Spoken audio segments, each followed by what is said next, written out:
বিভাগীয় কমিটির পক্ষ থেকে খোয়াইয়ের জনগণের স্বার্থ সংশ্লিষ্ট 12 দফা দাবি নিয়ে আমরা আজকে মাননীয় জেলা চিকিৎসক আধিকারিকের নিকট এখানে প্রতিনিধিমূলক ডেপুটেশনে মিলিত হয়েছি।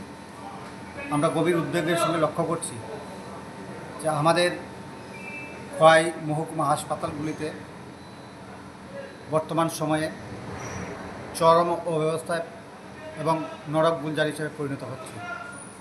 এই চরম অবস্থার জন্য দায়ী হচ্ছে রাজ্যের যারা স্বাস্থ্য দপ্তরের বিভিন্ন আধিকারিকরা আছেন, রাজ্যের স্বাস্থ্য দপ্তর এবং মন্ত্রী থেকে শুরু করে তারা সঠিকভাবে রক্ষণাবেক্ষণ না করার জন্যই আজকে এই অবস্থায় পরিণত হচ্ছে এবং মানুষ তার ন্যূনতম পরিষেবাগুলো ওই সরকারি হাসপাতালে পাচ্ছে না।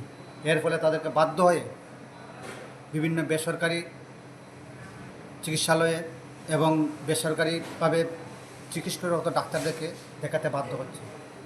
এই সময় দাঁড়িয়ে আমরা খোয়াই হাসপাতালে দেখছি সিটি স্ক্যানের একটা মারাত্মক সমস্যা। সিটি স্ক্যান এত বড় একটা জেলা হাসপাতাল, এর মধ্যে সিটি স্ক্যানের ব্যবস্থাই নেই। সোনোগ্রাফি করা হয় একদিন তারিখ নির্ধারণ করলে এরপরের মাসে আরেক মাসে গিয়ে আরেকটা তারিখ নির্ধারণ করা হয়। এই দীর্ঘসূত্রিতার ফলে অনেক রোগীরা তার ভুক্তভোগী হচ্ছে এবং আমাদের খোয়াই জেলা হাসপাতালের মধ্যে যে পেডিয়াট্রিক, হার্ট স্পেশালিস্ট ইত্যাদি ডাক্তারের প্রয়োজন ছিল, এগুলি এখন রাজ্য সরকার দিতে পারছে না। এর ফলে আমাদের খোয়াইয়ের রোগীরা খোয়াই থেকে ত্রিপুরার বিভিন্ন হাসপাতালগুলোতে, বিশেষ করে আগরতলাতে রেফার করে দেওয়া হচ্ছে। হাসপাতালে যাওয়া মাত্রই রেফার করে দেওয়া হচ্ছে এবং তাদেরকে চিকিৎসার জন্য বলা হচ্ছে এবং টাকা পয়সা না থাকার জন্য অনেকেই এই চিকিৎসা পরিষেবায় পাচ্ছে না।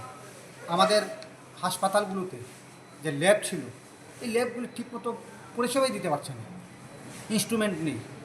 এর ফলে যাত্রীরা এবং যারা চিকিৎসক করতে আসে আমাদের রুগীরা, তারা বিভিন্ন জায়গার মধ্যে পরিষেবা বিঘ্নিত হচ্ছে এবং বিভিন্ন ল্যাবগুলিতে ইনস্ট্রুমেন্ট না থাকার দরুন বাইরে থেকে আমাদের রুগীরা ওখান থেকে পরিষেবা গ্রহণ করতে হচ্ছে।